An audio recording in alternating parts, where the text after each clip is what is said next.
Hey there guys, my name is Marcus, and in this video I will guide you how you can easily connect your course on Samcart with your product. So when you're going to click on the course application and you're going to have course right here, like let's say this one here. What you want to do is to click next to the public details. You're going to find assign products. Here you're going to click assign product and you're going to find all the products that you created. Right, let's say I'm going to have ebook course or YouTube course, and I'll click add here, and then you have to click save. Now in the moment when you're going to save, you want to go to products again, and then in the products you want to click on your course, on your product, and then order redirect.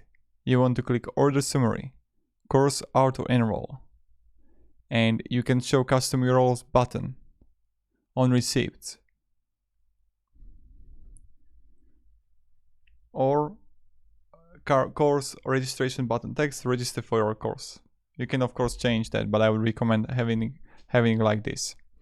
And that's pretty much how you can connect your course with your product on Samcart. And then on top right, save changes. Have a great day and goodbye. See ya.